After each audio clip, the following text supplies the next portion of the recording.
sponsored by Blue Plate Mayonnaise on WBOK 1230 AM. And today, my guest is none other than John Renthrope, owner and proprietor of Cajun Fire Brewery. Thank you for having me, Chef. Welcome, welcome, welcome.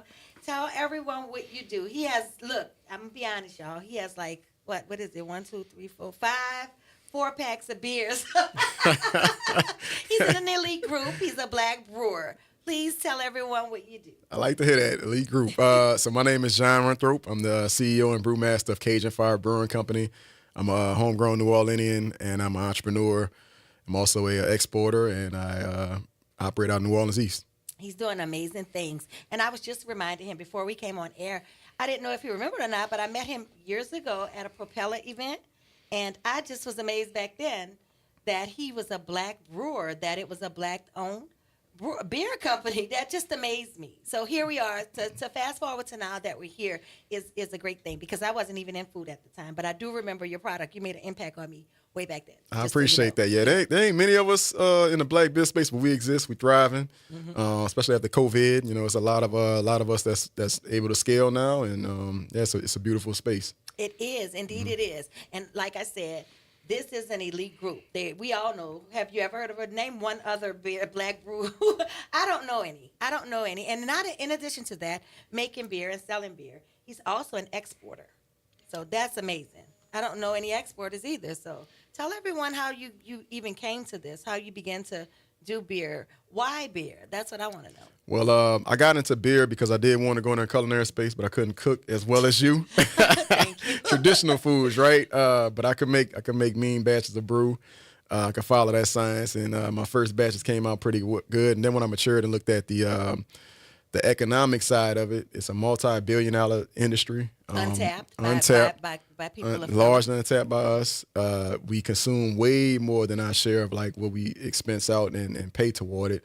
And then, honestly, we're dealing with the remembrance of Katrina. When I looked at my community, I looked at it as a manufacturing tool that can decrease some of the blight and also create jobs. Awesome. So it's always a larger picture. When I talk to you, you always have a larger picture, a bigger vision. Just like you said, you create jobs. It's deeper than just being, a business owner and profiting. Mm-hmm. And that's always a great added plus when you're serving your community as well.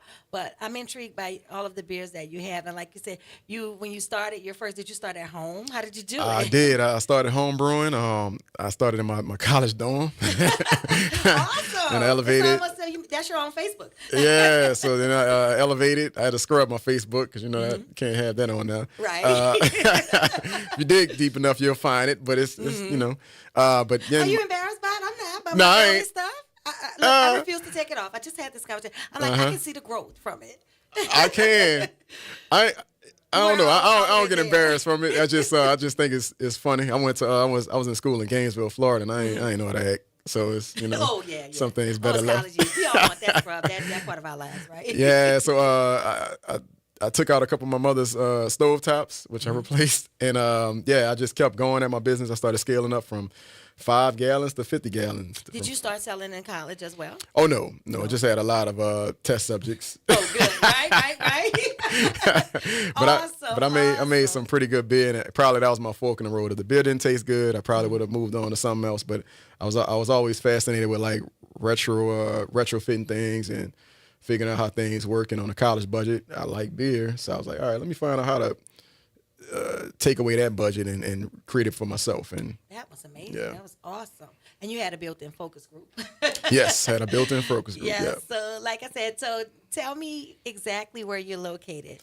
So I'm in Deer Park area, right across from the Audubon Nature Center. I'm in the east. In my backyard. Yep. So that's my headquarter office. Right now, we do co-pack out of Pottstown, Pennsylvania. Our products just to get it to scale, but we are actively building a 14-acre commercial development in New Orleans East.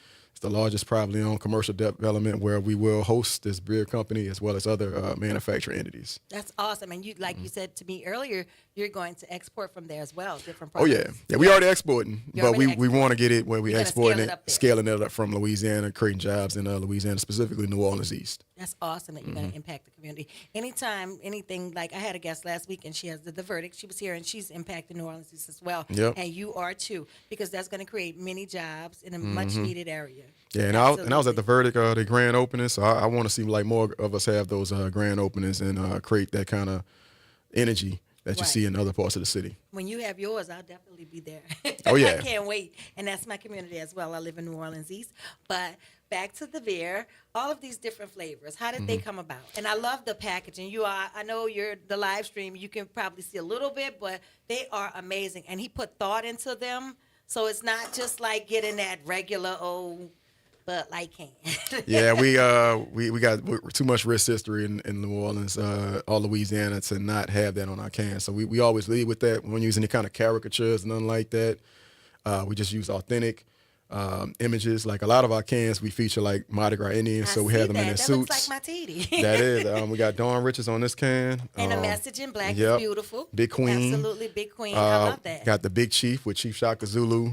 And tell me about that St. Aug can again. Oh, You're so a St. Aug alumni. I'm a St. Aug alumni, but you want to pop it open and taste it? Let's do it. Let's do it. I'm with that. I thought you'd never Get the ask. full auditory experience. Yes. So I on guess for the air. listening audience, y'all might hit a carbonation on it, but we take Oh yeah, that's a lot of My interest in favorite that. But this is our golden ale that we made, and I'm a pretty. St. Aug Grey. Oh, blessing So is this a part the of your table. St. Aug Gold? That's okay. Be all right. Is this the St. Aug Gold? 'Cause This gold. yeah, so it's golden ale. me We hold made that this up. we made this in homage of St. Augustine of Hippo. Old You know, to Augustus. yeah, he's the patron saint of beer, and a lot of people that specifically alumni don't necessarily know that. He was ordained as sainthood. He had a brewery in Algeria, in a city which is now it's pretty much destroyed. But during the Crusades, he was brewing beer. They had an outbreak of leprosy. His patrons would come to his church. We had a brewery, and with having leprosy, you're always dehydrated. They would drink his beer and wines, and from being rejuvenated, they would proclaim the Holy Ghost, and essentially that's how you got ordained to sainthood. Awesome. I've drank and proclaimed the Holy Ghost myself once or twice in my life. But this is awesome. It's a beautiful can and a beautiful story behind it. And I think that's an awesome tribute to St. Aug. I appreciate it, and St. Aug. we use his likeness, so that's the only surviving picture of him from the Crusades. He looks like one of my Creole uncles. Yeah, he looked like somebody from the Seventh Ward. That's and right. yeah, I just think it's a good story, but also the product, we try to get that as many hands as we can. So we got that product statewide in North Carolina because they do have a St. Augustine University. It's really good. I'm going to get me another little taste. Oh, yeah. It's good. It's a golden ale. This is awesome. So tell me about the other ones. I see you have a stout, a beignet We do stout. have a beignet stout. Wow. I bought the can. It's out of season. I know. But, Yeah, that's okay. But we take it to the next level. So I made a stout where I infused beignets into the fermenter. And we released Get it out. as part of a campaign right after George Floyd was unfortunately killed. We did a campaign called Black is Beautiful with a couple other national breweries. And we was able to raise like a lot of funds for civic justice and civil rights initiatives. And that's what we told. We want to come to face with it. How did you market that one? What was the feedback on the beignet style? I mean, would love to everybody taste liked that. it. I mean, we sold out of it. That's I'm that's sure. the best teller. But it's not as sweet as people might assume. It was pretty high in ABV, so it was like by alcohol volume, it was like 9%. So it's a little stronger, but it's a specialty beer, and we just wanted something that would offer our creativity, but also be something that'll stand out amongst all the other like 50 plus Black is Beautiful beers that got created in our region. Awesome. And this was my first foray with Cajun Fire, the honey. The honey ale. The honey. Is So that the staple? that is our flagship. It's the only one we make that come in like the traditional 12-ounce cans and like the 6-pack that people used to. But it's been our flagship beer for now like 15 years. We won quite a bit of awards. I'm gonna drop a little Uh-oh. bit of that Look at metal the weight. award. Tell us what You award can hit a that weight. is. Y'all heard So that? we won Heavy metal. we won a National Honey Beer Award with the Honey Board of America. You deserve it because it's yeah. amazing. I've had that before. Bronze Awesome. this year, Yeah. right? But it was out of 600 applicants. We coming for gold. Did We're awesome. gonna keep You did going at it. amazing. Yeah, so we was very happy about that. So it tastes good. It's award winning, Mm-hmm. and honestly, this is the one that we've been using that we scale up the most. I'm sure, yeah. Yeah, That's so your we flagship. use that one. So a lot of our distinction is we use a lot of honeys and molasses in our beers. Okay. One, it extends the shelf life of our products because honey is a product that it don't have any shelf life. Right. You can put. I mean, they find honey in vats in Egypt They that's find like it in 1,000 years old, correct. pyramids, and you can Right. still eat Honey it. pots, right. Yeah, so it's pretty out. It's just an underutilized ingredient. I love it. I love know? the taste of it in there. And this can we were talking about because it says she's sitting here, she's watching me. She's like, "Do your thing, girl." I see you, Dee Dee. Tell us all about this one. So we have a product that we're making called Aunt Ethel's Ether. I don't know if like anybody on the Facebook Yeah, Live. can y'all see? Ethel is on the can. I love that. But I it's love that. it's my great aunt. I call her entrepreneur before they probably use their terms, and it's definitely before we could own LLCs. But she lived in Berwick, Louisiana. She sold moonshine to the Southern Pacific Railroad when it ran through there, Just and really as legitimate as any other yeah, business. yep. So Yeah. we're gonna honor her with a product that's a Doppelbock, and that's kind of like a caramel kind of malt beer. It's gonna probably pour red when we're gonna add some raspberries to it. I bet that's And amazing. we're using that product to tell a story and really to shine light on the city of Berwick, which is a black Wall Street essentially in the Bayou area. My grandmother was a town historian, so we got a lot of different documents, and Amazing. we like to use our beer as a Trojan horse for that. I love history. that you're telling your history and your story through your product. This is That's awesome. the only way to do it. That's right. And look, honoring your aunt. Hey, TD, I see you, girl. Selling that moonshine.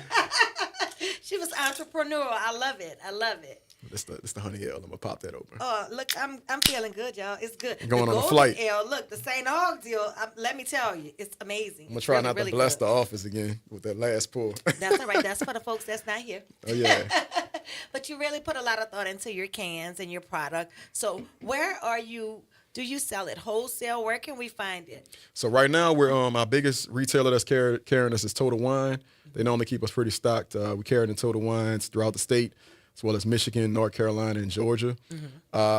Dornex, they're a good person a good retailer that always keeps us stocked. What about venues? Are you in the venues yet? I know we're in Are on you Cafe working on it? Reconcile, The the Hyatt. Because there's so many black-owned bars that should be selling black-owned beer, I think.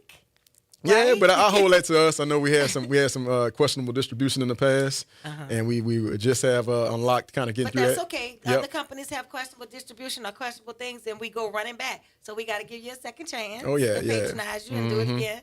I mean, we can see what you're doing. You're scaling it up. I mean, I know when we get ready to do our liquor thing, I know what I'm carrying. Definitely the 100. I appreciate that, and I believe on our end we hold a responsibility. We know we have to make it too big to fail.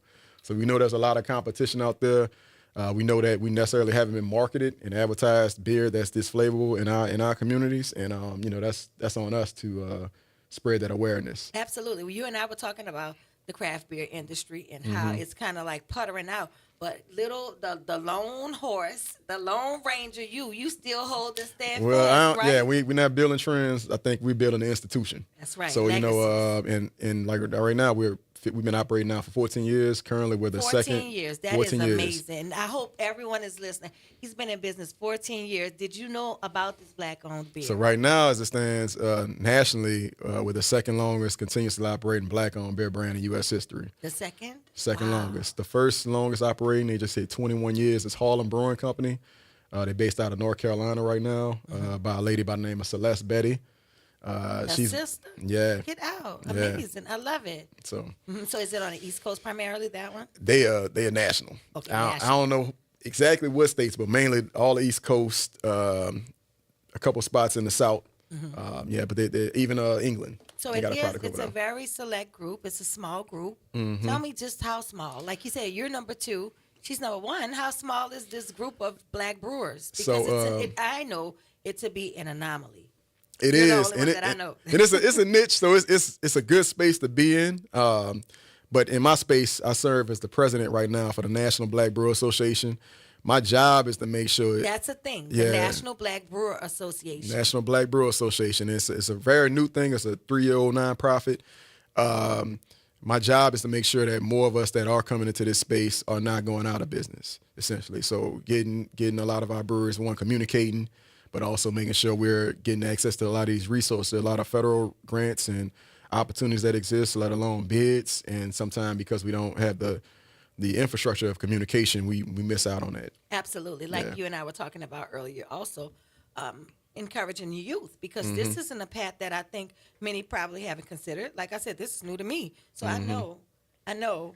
Well, when we come back after the break, because I've been sipping and I didn't even catch my cue. When we come back after the break with John Renthrope, we'll talk about more. Okay, talk back with y'all later. Oh, yeah.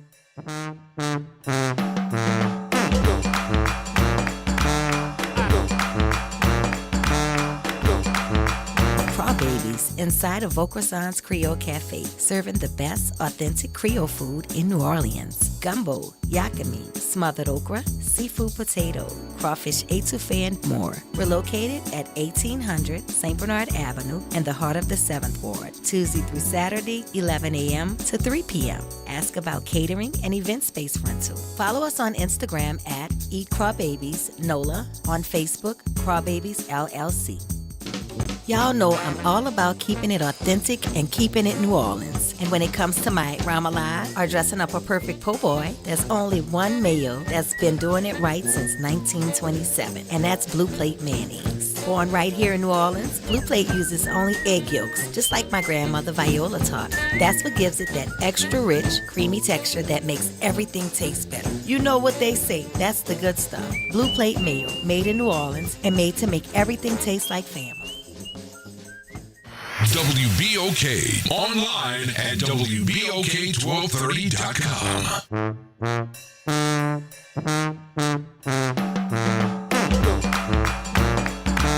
welcome back to the Roux Bunny. I'm sitting here drinking a lot of beer with John from Cajun Fire Brewing.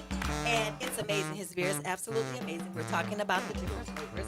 And we're also talking about how unorthodox this is for us. Like, you don't know many Black people that are brewing beer. And we're talking about how we need to introduce younger people to this. This is a career option. This is something that you can investigate. You might like. It might be something you can pursue, because I think there's absolutely a need for more Black brewers. Yeah, and it incorporates all STEM. So a lot of people kind of got a mindset of, like, when they think about beer, they kind of put it to the back of their mind like milk. They don't know how it's made. They don't know what's done. They just know when they order it or get it from the store, it's ready. But there's a whole science of manufacturing, production, transportation, marketing. Right. All that is incorporated in the taste. It's like getting the taste down. I know that's the fun part, right? Yeah, policy, the other fun yes. part. right. Structure and everything. You do have to know these things. But I mean, I know because I know you. I told you I like a man that dots his I's and crosses his T's. You're thorough. I know you're thinking long term. How can I set something up to give back and teach this what I know to other brothers that's coming behind me or sisters that's coming behind me that would like to be in the beer industry? Yeah, because I mean that's the other side of it. I'm happy that there is an organization now, because it is a lonely industry when you're talking about being Black in this space. And sometimes that can be an asset, but most of the time it's to your own detriment if you don't have other people that's in your space. So I know, like in my state, I normally have to go in on a singular kind of mindset, because, you know, my competition is there and they don't necessarily like market disruption. And when it comes for somebody to look like me, and I'm going into spaces where you got fifth and sixth generations that's already rooted, any deviation of that pie when you're talking about revenues is a threat. Right. So we like to keep breaking that wheel. Right. You know, especially when you're doing what you're doing, but you have your this audience. They know we'll cleave to you first. Yeah, they don't want to lose those Black dollars, I'm sure. Right? So I know you're perceived as a threat. Yeah. Off top. Especially with liquor. Come on. And I can say that with a WBOK audience, because y'all got the best and the brightest listening audience. Yeah, we can. Yep. Yeah. But the beer is absolutely amazing. I'm loving it. It tastes really good, y'all. And I'm feeling a nice little buzz. So let's talk more about the beer. We're going to do the stout next. Oh, God, he's trying to get me drunk. Baby, it's going to take a cake in here. And if you do four, it's a flight. We're going to do the listen check. Hold on. I know one thing. I'm a beer connoisseur. Let me just say that. I tell people all the time, you know how some people like beer because it's something. I like the taste of beer. I like beer. I've been drinking beer since I was 2.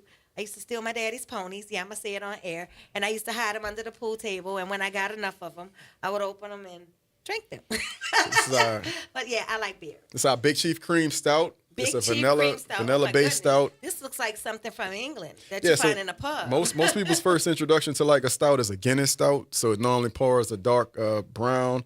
With our beer, as you can see, if you're looking on the stream, coffee. Yeah, you get a nice head on that thing. So it's nice foam. I see the foam. It's nice.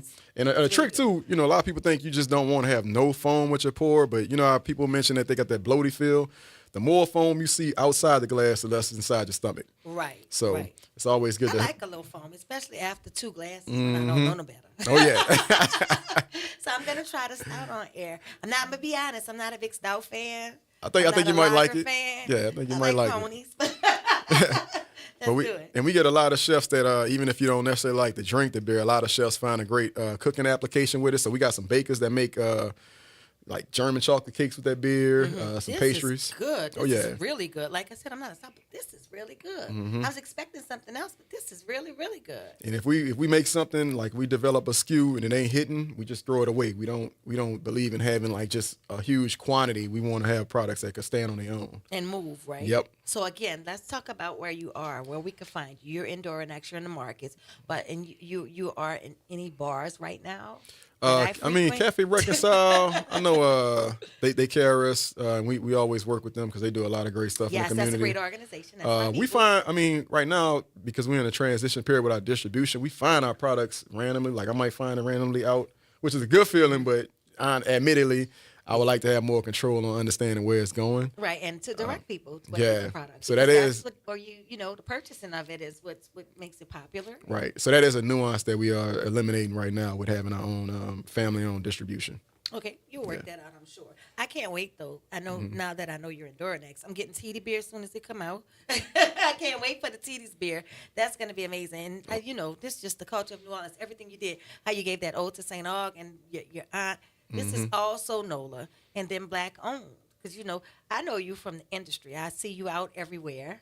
I But, guess. I mean, I do. I see. But no, that's a good thing because you know why our community is so small. It's, It is, It's it is. almost tragic because all of the F&B people that are Black here in the city, we all, and by being a small community, we do tend to stick together because you have the same trials and tribulations, right? Yep. Yeah. That's how I feel. When I talk to people, we all have like the same issues, like, oh God, especially dealing with certain entities in the state and the city, right? Yeah, I think the more we communicate, the better. Because I think a lot of our obstacles are the same. Absolutely, You know, absolutely. and they don't change over the decades either. No, just like what we were talking about earlier, we had some little problems with the city, but you're trying to get something up and running and going, But that's New Orleans. That's And I'll typical speak about culture. that because I'm trying to get Let's talk sewage about it. and it's holding up Talk about jobs. it. Say So it. Who? Who's the Yeah. entity? I don't know. Y'all I mean- come help this businessman. yeah, we get got his stuff going. we got about 50 jobs in limbo. I mean, my objective when I created my company wasn't to necessarily be getting it popping overseas like this or like even like in Pennsylvania, but here we are. We gave every other brewery. In the lifetime of my brewery, I done seen about 10 come and go, most of them transplants. And my product is something that is not only in the Smithsonian, and we just got In added. the Smithsonian. Yeah, we got Talk added. about it. We got What? added. So we the first Black-owned beer company in U.S. South history. I'm also a member of the United Nations Home Indian. So federally, our company is the first Native American-owned beer company in U.S. history. Amazing. We also just got added to a museum in Detroit, Michigan. It's African American Museum. By the efforts of a gentleman called Lazar Favors, who's creating a kind of like on the beer side, he's creating a hard spirits entity that's going to preserve a lot of our stories, specifically on the hard alcohol side. The moonshine side. The moonshine side, the 50% up club, But we gonna just keep making milestones. We got That's National Black right. Brewers Day coming up October 10th. Just couldn't imagine that, with owning property, having zero debt on it, it's the largest privately owned commercial development in the East, that we'll still be at ground zero with getting sewage installed. So I think it's a civil rights issue, but It absolutely is. And the thing is this, it's crazy. Why? Because this is something that's necessary. It's creating jobs. We need businesses in New Orleans East. It shouldn't be any red tape. That And should be something that's a right. priority. And I've seen and I've experienced and I know firsthand the leaps and bounds and overextension that was done for like a Dixie Brewing to get started. Right, yeah. And in contrast, it's us who always have these problems. And That's so just- yeah. I'm gonna be around, Yeah. and we are really scaling. Like right now, the company we achieved a net valuation of over $5 million, and we don't even have our own brick and mortar yet. So sky's the limit. Sky's We're the gonna run it limit. up. We just need y'all to help this man get that business up and running. Because I got a nephew that need a job. Yeah, exactly. Absolutely. You're creating jobs. You're positively affecting your community and making good beer. Because I'm a little tipsy now, y'all. I got one more sample, but I don't know. First, I got to go back to work.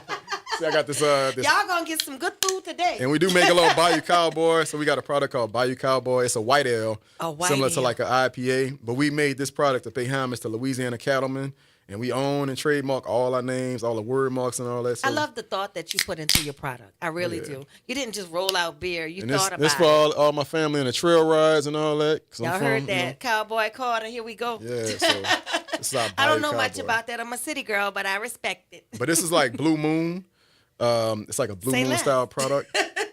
Cheers on air. Everybody's watching. And we introduced that product at a couple different events like Zydeco Fest, which is coming up November 1st. That's good. All of them are good. I could see like this is like some rodeo stuff. Like, Oh, yeah. Yeah, it goes with rodeo. Have you Good tried grass this? cutting beer. Yeah. Grass cutting beer, that's a Yeah. good one. Yeah. Awesome. And we even got some festivals we attracted to New Orleans. We got a festival called Barrels on the Bayou. It was originally called Barrel and Flow Fest. The gentleman, he was just in it like last week, Dave Bracey.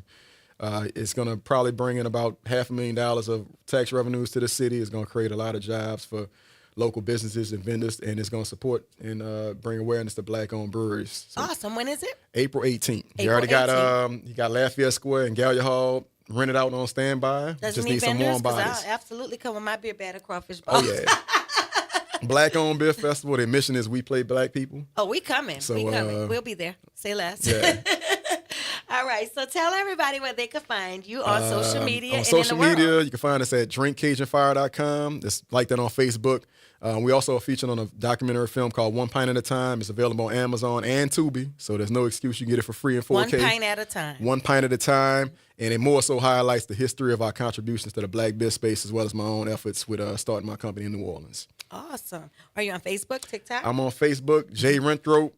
I got a TikTok on placeholder. I ain't really the social media Everybody cat. that but comes every week, I always say you on TikTok. You're like, I got to TikTok everybody, so I don't. it's a use it lot. either, It so feel yeah. it feel like work. I know, right? So, Look, when I get over that app, I'm like, you know what? I don't have time for this. I got enough going on with the other ones. Like, yeah, it is. So It is. just It's a Jay lot. Renthrope. I probably keep that the most updated. All right. Yeah. Good. Well, thank you today for coming in with your delicious beer. I loved it. I'm feeling real good right now. So, you all, Cajun Fire Brewery, Cajun Fire Beer. Please, when you see it, pick it up and patronize it and drink it. It's really, really good. Appreciate Thank you so y'all. much. All right. It's amazing. This one, though, I didn't think I would really like it, but I do. I mean, it's